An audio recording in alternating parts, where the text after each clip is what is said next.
नमस्कार, मैं हूं दीपक डोभाल। आप देख रहे हैं आपकी खबर आपका फायदा।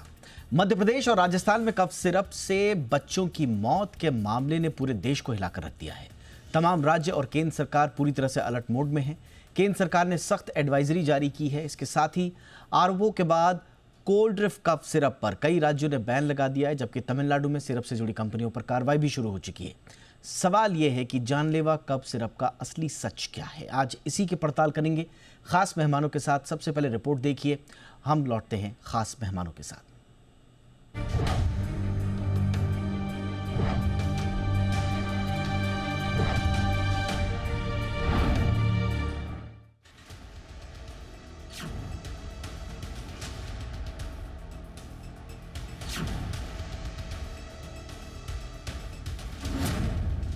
देश सदमे में है। मासूमों की मौत की यह खबर हर किसी को झंझोर रही है। राजस्थान और मध्य प्रदेश में कफ सिरप ने बच्चों की जिंदगी छीन ली। पिछले कुछ दिनों में 15 से ज्यादा मासूम दम तोड़ चुके हैं और अब सामने आया है एक ऐसा खुलासा जिसने सबको हिला दिया। तमिलनाडु औषधि नियंत्रण विभाग की रिपोर्ट बताती है कि जिस कोल्ड ड्रिफ्ट सिरप को बच्चों को दिया गया उसमें डाइथिलीन ग्लाइकॉल यानी डीईजी की मात्रा स्वीकार्य सीमा से कई गुना ज्यादा थी। रिपोर्ट के बाद कई राज्यों ने इस सिरप पर बैन लगा दिया, लेकिन कहानी यहीं खत्म नहीं होती। मध्य प्रदेश की जांच में तो और भी खतरनाक सच सामने आया। सिरप में डीईजी की मात्रा 48% से ज्यादा थी, जबकि नियम के मुताबिक ये सिर्फ 0.1% तक होनी चाहिए। सोचिए, दवा के नाम पर बच्चों को जहर पिलाया जा रहा था। आपको जानकर हैरानी होगी कि ये वही डीईजी है जिसका इस्तेमाल ब्रेक फ्लूइड, पेंट और स्याही बनाने में होता है। WHO यानी विश्व स्वास्थ्य संगठन कई बार चेतावनी दे चुका है कि दवाओं में इसका इस्तेमाल जानलेवा है, और अब ये चेतावनी सच साबित हो रही है। सवाल यह है कि आखिर दवा कंपनियां इस जहर को दवाओं में मिलाती ही क्यों हैं? इसका जवाब है पैसा। डाइथिलीन ग्लाइकॉल का इस्तेमाल दवाओं में सॉल्वेंट के तौर पर किया जाता है। कफ सिरप में इसे मीठा स्वाद देने के लिए भी मिलाया जाता है। कायदे से ग्लिसरीन या प्रोपिलीन ग्लाइकॉल का इस्तेमाल होना चाहिए, लेकिन ये महंगे होते हैं, इसलिए कंपनियां सस्ता विकल्प चुनती हैं और अवैध तरीके से डीईजी को मिला देती हैं। डाइथिलीन ग्लाइकॉल कितना खतरनाक है ये भी जान लीजिए। ये शरीर में जाकर ऑक्सोलिक एसिड और ग्लाइकोलिक एसिड में टूटता है, जो किडनी की कोशिकाओं को डैमेज कर देता है, जिसके चलते किडनी फेल हो सकती है। नर्वस सिस्टम और दिल पर भी असर पड़ता है। साल 2023 में भारत के director general of health service ने 4 साल से कम उम्र के बच्चों को इस खास फॉर्मूले वाली दवा देने पर रोक लगाई थी। इस फॉर्मूले में क्लोरफेनिरामाइन मैलेट और फेनिलेफ्रीन जैसे ड्रग्स थे। ये वही एलिमेंट्स हैं जो आमतौर पर खांसी सर्दी के सिरप में होते हैं। ये रोक तब लगी जब 2022 में गाम्बिया और उज्बेकिस्तान में भारत में बनी खांसी की दवाओं से बच्चों की मौत के मामले सामने आए थे। लेकिन दवा कंपनियां अब भी दावा करती हैं कि उनके प्रोडक्ट सुरक्षित हैं। छिंदवाड़ा के स्वास्थ्य विभाग के एक अधिकारी के मुताबिक जिन बच्चों की मौत हुई उनमें से 6-7 बच्चे 4 साल या उससे कम उम्र के थे। मध्य प्रदेश में दवाओं की क्वालिटी को लेकर पहले भी सवाल उठे हैं। अगस्त 2024 में 9 से ज्यादा जरूरी दवाओं और इंजेक्शन की सप्लाई रोकनी पड़ी थी, क्योंकि ये क्वालिटी टेस्ट में फेल हो गए थे। अब इस नए मामले ने सिस्टम पर बड़े सवाल उठा दिए हैं। सवाल यह है कि बच्चों की जान लेने वाली ये जहरीली दवाइयां कब तक बाजार में बिकती रहेंगी? कब तक इन पर सख्त रोक लगेगी? क्या दवा कंपनियों पर कार्रवाई होगी या फिर ये मौत का खेल ऐसे ही चलता रहेगा? ब्यूरो रिपोर्ट, जी मीडिया। बहुत ही खास मेहमान इस वक्त हमारे साथ जुड़ चुके हैं आज की चर्चा के लिए। स्वागत करते हैं डॉक्टर मनोज कुमार का। आप जाने माने आप स्वास्थ्य विशेषज्ञ हैं देश के और सीनियर कंसल्टेंट हैं मैक्स हॉस्पिटल में। Doctor Manoj, good evening sir, बहुत बहुत स्वागत है आपका। हमारे साथ हैं doctor Pallavi Saple, joint director, directorate of medical education and research, government of Maharashtra. बहुत बहुत स्वागत है डॉक्टर सापले मैम आपका भी हमारे शो पे। डॉक्टर मनोज, आपसे चर्चा की शुरुआत कर रहे हैं। काफ़ी सर ये दिल दहला देने वाली बात है, काफ़ी इस पे कन्फ्यूजन्स भी हुए हैं। कुछ इनिशियल रिपोर्ट्स आई थी जिसमें डीईजी की मौजूदगी नहीं पाई गई, फिर उसके बाद अब लग रहा है कि जो इससे जुड़ी हुई स्ट्रीसन फार्मास्यूटिकल्स है जो कि मैन्युफैक्चरर बताया जा रहा है डीईजी मिक्स किया था, अब उनके ऊपर केस वगैरह हुए हैं। अभी सर रियल कल्प्रिट कौन नज़र आ रहा है इसमें? आप पूरा एनालिसिस दीजिए सर इस पूरे मामले में। देखिए, बहुत ही दुखद है जो कोल्ड ड्रिफ्ट कफ सिरप से जो डेथ हुई है। बहुत सारे बच्चों की डेथ हुई है। मुझे लगता है कि एक सिर्फ प्रिस्क्राइब जो कर रहा है उसके अलावा पूरा सिस्टम भी इसके लिए दोषी है। वो दवा बिक कैसे रही है? अगर उसमें आपने बोला कि डाइथिलीन ग्लाइकोल जो है 48.6% से ज़्यादा है, और ये जो है ये कहिए कि ये कंपोनेंट नहीं होता है कफ सिरप का, ये एक तरह से कहिए कि सब्स्टिट्यूट करते हैं लोग प्रोपाइलिन ग्लाइकोल को। चूँकि कॉस्टली है तो ये इंडस्ट्रियल यूज़ की चीज़ होती है, ब्रेक फ्लूइड और ये सब में यूज होता है, उसको लोग मिक्स करते हैं। तो इतनी मात्रा में दवा अगर उसमें इम्प्योरिटीज़ थी तो वो वहाँ से कैसे उसका बैच पास हुआ, एक तो वो सवाल उठता है। फिर देखिए सबसे जो अहम सवाल है, क्या कफ सिरप ज़रूरी है? मुझे जितने भी स्टडीज़ अभी तक आए हैं उसमें कफ सिरप को प्लेसिबो की तरह ही देखा गया है। लोगों को कुछ टेस्ट और कुछ कहिए कि साइकोलॉजिकल बेनिफिट होती है। और जहाँ 2008 में ही FDA ने बैन किया था कि पीडियाट्रिक यूज 6 साल से कम के 4 साल से कम के बच्चों को कफ सिरप नहीं अलाउ करना है, और अमेरिकन एसोसिएशन ऑफ पीडियाट्रिक्स जो है उसने कहा था कि 6 साल के बच्चों के नीचे तक आपको कफ सिरप नहीं यूज करना है। तो वो ज्ञान हमारे यहाँ क्यों नहीं आया, या वो चीज़ हमारे यहाँ क्यों नहीं फॉलो हो रही है? इंडियन एकेडमी ऑफ पीडियाट्रिक्स ने भी बोला हुआ है। तो किस तरीके से एक तो इस लेवल पे गड़बड़ी हुई कि प्रिस्क्राइब आपने बच्चों को किया, और आपने बिल्कुल सही कहा आपकी रिपोर्ट में कि जो ज़्यादातर डेथ होते हैं DEG या EG से, इथिलीन ग्लाइकोल से, वो रीनल फेल्योर की वजह से होते हैं, बच्चों की डेथ होती है। तो मुझे सबसे इम्पॉर्टेंट 2-3 सवाल जो मेरे जहन में उठे इस समाचार को जानने के बाद, क्या कफ सिरप इतना इम्पॉर्टेंट मेडिसिन है? OTC ओवर द काउंटर ये बिकता जाता है। ऐसे एक डेटा है कि 3 करोड़ से ज़्यादा लोग कफ का सिम्टम्स लेके डॉक्टरों के पास आते हैं।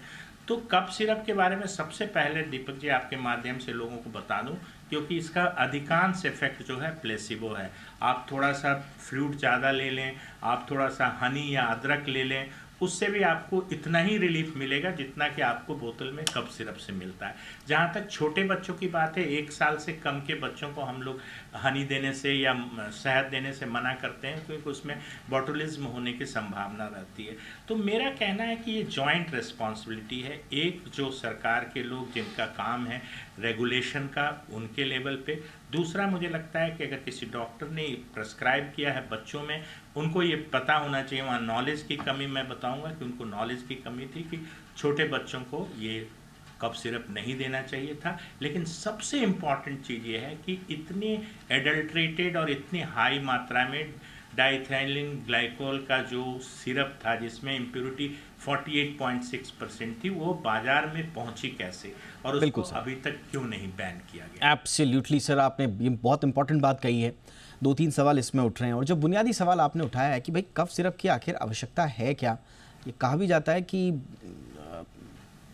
बेसिक जो हमारा इम्यून सिस्टम का एक रिस्पॉन्स है, आप कह सकते हैं कि बेसिक डिफेंस मैकेनिज्म है कफ, तो उसको आप सप्रेस करने की कोशिश करेंगे तो सर ने जैसा बताया कि वो सिर्फ प्लेसिबो है, तो इसकी आवश्यकता है या नहीं, ये एक बड़ा सवाल उठ जाता है। हमारे साथ एक और ख़ास मेहमान जुड़ चुके हैं, डॉक्टर संजय राय हमारे साथ जुड़ चुके हैं, professor community medicine, AIIMS Delhi.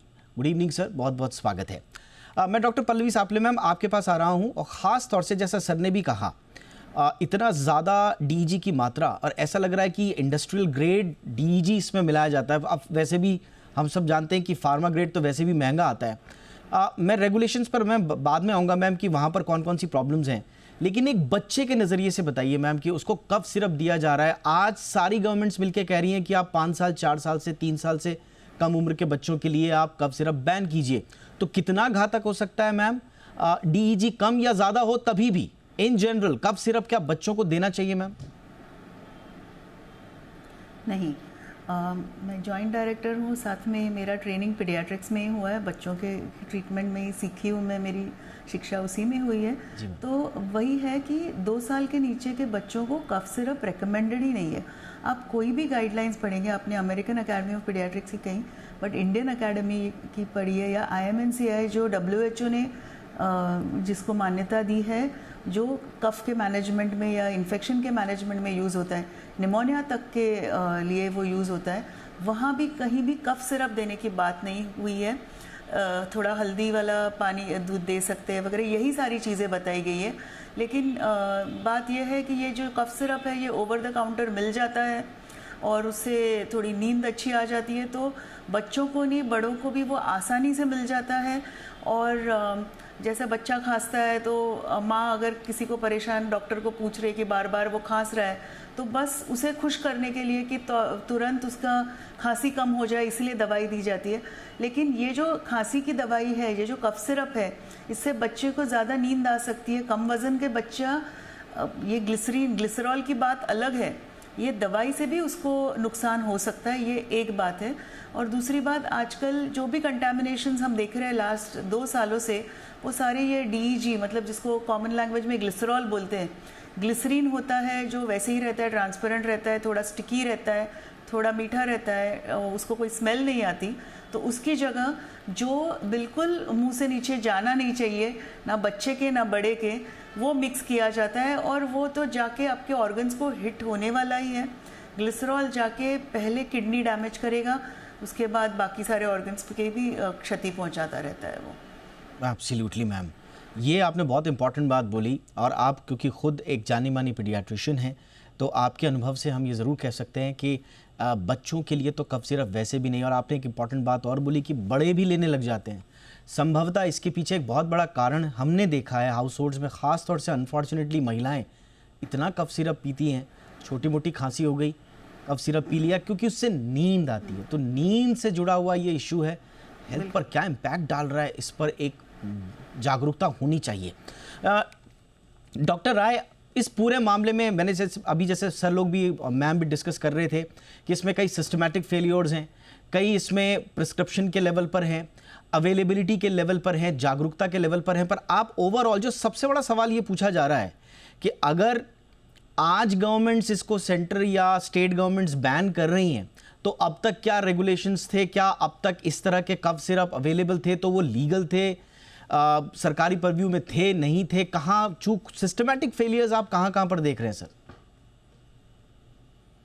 आपने कई सवाल एक साथ पूछ दिया, तो मैं एक एक करके उसका उत्तर देने की कोशिश कर रहा हूँ।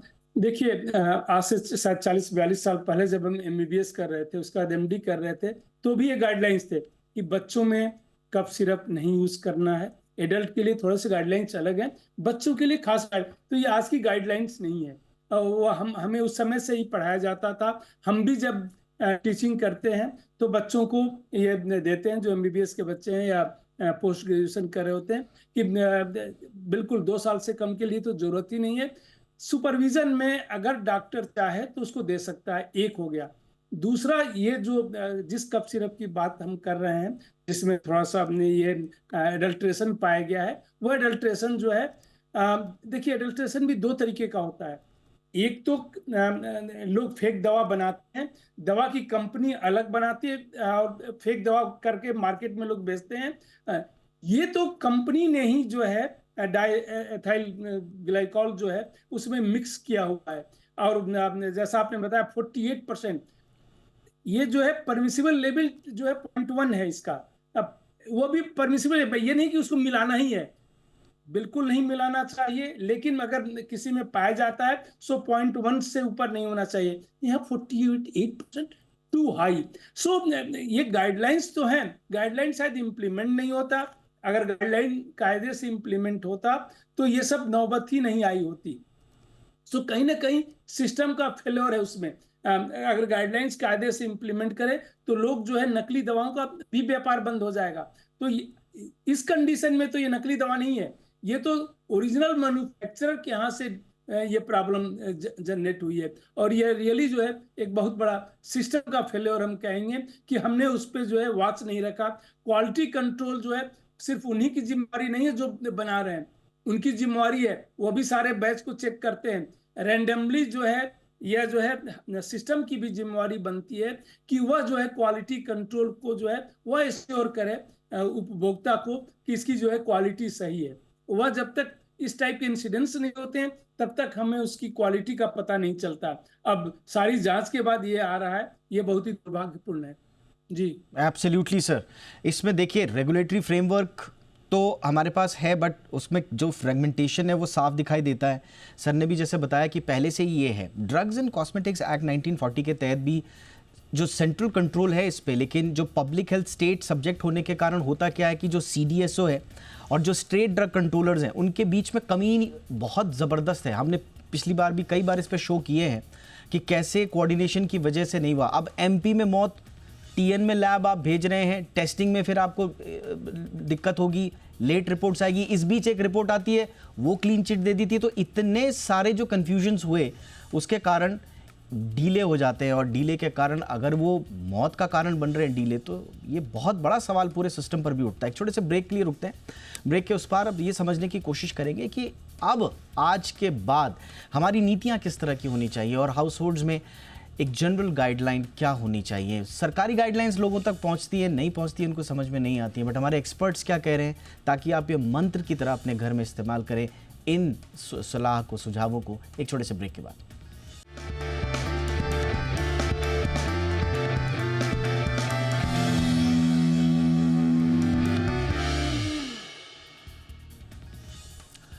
ब्रेक के बाद आपका स्वागत है। डॉक्टर सापले मैम, आपके पास आ रहा हूँ, और मैम आपके पास क्योंकि शासन में रहे जो एडमिनिस्ट्रेशन का उसका भी काफ़ी अनुभव है मैम। ऐसा लगता है मैम बहुत सारे टेस्टिंग प्रोटोकॉल्स में ब्लाइंड स्पॉट्स भी दिखते हैं हमें। अब DG टेस्टिंग संभवतः अनिवार्य है या नहीं, लेकिन चेक तभी होता है अगर शक हो। इस केस में तो 48.6% निकल गया, DG की पुष्टि हो गई। ये पुष्टि TN लैब करती है, यानी कि तमिलनाडु की लैब करती है, लेकिन जो सेंट्रल टेस्ट थे वो नेगेटिव आते हैं। कई कॉन्ट्रडिक्शंस दिख रहे हैं मैम। तो मैम आपको अब क्या लगता है किस तरह की नीतियां होनी चाहिए मैम कि ये कन्फ्यूजन्स ना रहे, एक वेल कोऑर्डिनेटेड एफर्ट हो हमारी हेल्थ सिस्टम में?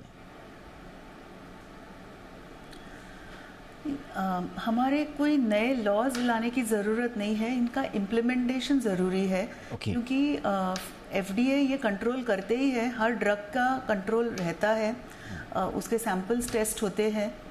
बट ये सैंपल जैसे डॉक्टर राय ने भी कहा, ये स्पूरियस नहीं था, ये किसी ने फेक ड्रग नहीं बनाया था। जो मैन्युफैक्चरर है, ओरिजिनल मैन्युफैक्चरर, जिन्होंने ये कॉस्ट कटिंग का मेजर के हिसाब से किया होगा, एंड वो इतना ज़्यादा ग्लिसरॉल आ गया कि वो बच्चों की जान ले गया।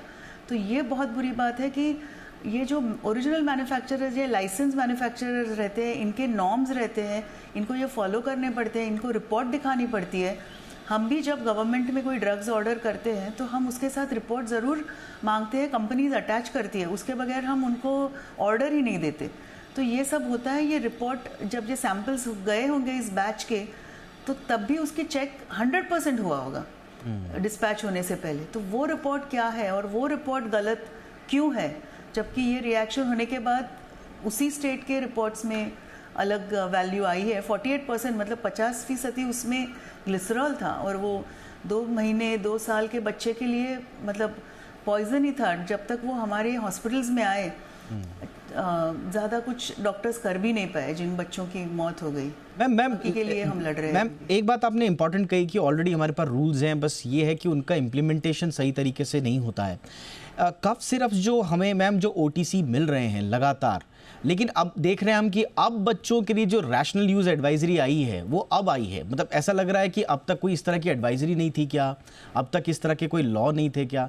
तो जो प्रिस्क्रिप्शन ओवर यूज़ है, जैसे क्वाड्रिफ के केस में हमने देखा, इसको रोकने के लिए मैम क्या कोई मॉनिटरिंग होती है, या जब अनफॉर्चुनेटली इंसिडेंसेस हो जाते हैं तब हमें पता चलता है?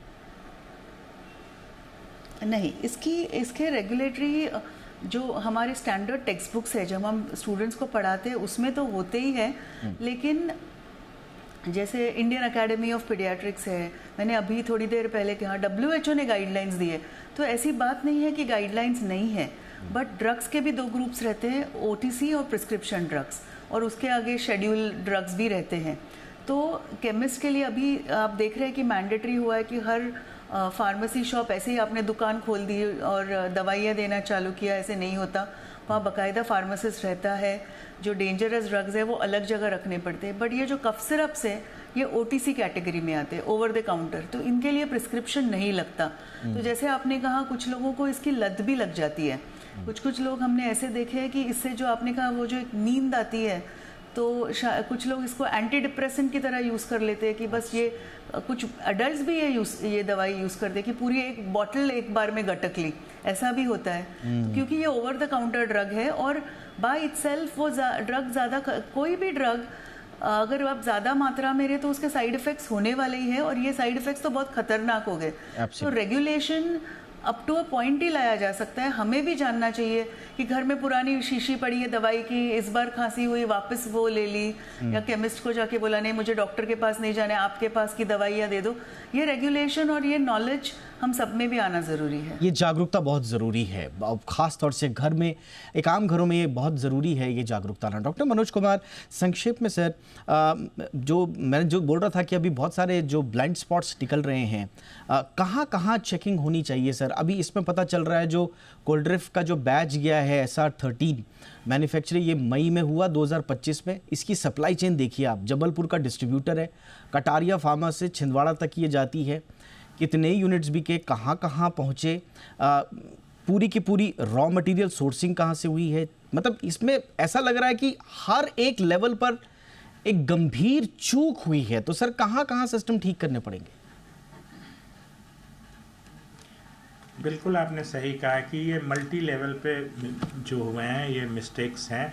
मिस्टेक्स तो नहीं कहिए कि ये तो डेंजरस फॉल्ट में आएगा कि आपकी रेगुलेटरी सिस्टम के लेवल पे फेल्ड हुआ है। जहाँ तक अभी मैडम बता रही थी कि जैसे डॉक्टरों को एडुकेट करने में भी मुझे लगता है कहीं कमी रह गई थी। तमाम जगहों पे ये लिखा हुआ है कि आप 4 साल से कम के बच्चों को आप कफ सिरप इस्तेमाल न करें, और ठीक है, हो सकता है कि OTC कुछ लोगों ने दिया हो, बट कुछ डॉक्टर से प्रिस्क्राइब थे, वहाँ पे थोड़े नॉलेज की कमी थी। तीसरी चीज़ कि अगर वो दवा वहाँ से निकली और चाहे CNF के माध्यम से, डिस्ट्रीब्यूटर के माध्यम से बाज़ार में पहुँची, तो एक एक चीज़ पता होना चाहिए कि कितने वाइल्स आए थे, कितने कप सिरप थे, उनके क्या कंपोनेंट थे, कहाँ से पास हुए थे, उसमें ड्रग जो कंट्रोलर का क्या रोल था, ड्रग इंस्पेक्टर्स का क्या रोल था। और एक बार जब इस तरह के एपिडेमिक से हुए, मतलब 10 मौत हो जाना, 15 मौत हो जाना छिंदवाड़ा के आसपास में, तो आपको एक पॉइंट सोर्स तो पकड़ना पड़ेगा कि ये चीज़ रिस्पॉन्सिबल थी। दूसरी चीज़ इम्पॉर्टेंट है कि कप सिरप 2 तरह के हैं, कप सप्रेसेंट और एक्सपेक्टोरेंट। तो दोनों चीज़ें बाज़ार में ईजिली अवेलेबल हैं, लोग जाते हैं खरीद लेते हैं। बट बोतल पे ये हमेशा लिखा होना चाहिए, मुझे लगता है कि मैन्युफैक्चरर को भी ये लिखना होगा कि not to be used in below 4 years of age, 4 साल से कम। ये तो अब सर स्टैंडर्ड प्रोटोकॉल बन जाना चाहिए सर। बिल्कुल आपने सही कहा। डॉक्टर राय, एक बहुत बड़ी जो समझ में नहीं आ रही है बात डॉक्टर राय, वो यही है कि तमिलनाडु की लैब 48.6% DG कंफर्म करती है, लेकिन रिपोर्ट्स ये भी आती हैं कि जो CDSO और MPFDA था उन्होंने 8 सैंपल्स नेगेटिव पाए उनकी रिपोर्ट्स में। तो ये कैसे हो गया सर? और कहाँ से सैंपल हैंडलिंग हुई है, चेन ऑफ कस्टडी क्या थी, थर्ड पार्टी वेरिफिकेशन, ये सारे के सारे जांच के दायरे में है। लेकिन ये जांच अलग अलग क्यों? मतलब ये आपको लग रहा है सर ये हो जाता है या ये गंभीर है? सर अनम्यूट हो जाए प्लीज। सॉरी, बिल्कुल, अगर सेम बैच नंबर है तब तो जांच रिपोर्ट एक जैसी आनी चाहिए। अगर लैब का स्टैंडर्ड, सारे लैब के स्टैंडर्ड ठीक है, तो बैच नंबर डिफरेंट होने पे हो सकता है, क्योंकि अलग अलग टाइम पे उन्होंने अलग अलग यूज किया होगा उसका, जो भी एडिटिव यूज कर रहे हैं। तो क्योंकि ये तो होना ही नहीं चाहिए था। देखिए, ये पहली बार नहीं हुआ है। आपको याद होगा कोविड टाइम में कफ सबको बहुत ज्यादा होता था, इन्फ्लुएंजा लाइक सिम्टम्स होते थे। 92 में जब अफ्रीकन कंट्री में, एक तो गाम्बिया में ही हुआ था, उसको WHO और CDC ने इन्वेस्टिगेट भी किया था, करीब 70 बच्चों की डेथ हुई थी। वो भी इंडिया से ही सप्लाई कफ सिरप था, बच्चों में ही सप्लाई किया गया था। उस समय हम लोग को खराब लगा था, लगता है कि कोई कॉन्स्पिरेसी है कि कहा जा रहा है। उस समय भी यही था कि डाइएथाइल ये ग्लाइकॉल जो है इसमें पाया गया है, WHO ने अपनी रिपोर्ट में दिया था। उन्होंने सेम कंपनी नहीं थी, दूसरी कंपनी थी कप सिरप की। तो ये पहली बार नहीं हो रहा है, यहाँ भी जो है पहले भी रिपोर्ट हो चुका है। तो हमें जो है रेगुलेटरी अथॉरिटी को तो थोड़ा सा स्ट्रिक्ट होना पड़ेगा। इस टाइप का जो है किसी की जान के साथ खिलवाड़ करने की इजाजत किसी को एब्सोल्युटली नहीं सर, दी जाती। दो लेवल पर ये बात हो रही है आज जो हमने पूरी चर्चा की है। एक तो रेगुलेटरी जो इश्यूज हैं उनको ठीक करना पड़ेगा, और दूसरा घर में जो मैं बार बार जैसा मैम ने बताया कि घर में महिलाएं बच्चे इनका ओवर यूज़ अपने से करने लगते हैं, तो वहाँ पर भी जागरूकता आनी बहुत ज़रूरी है।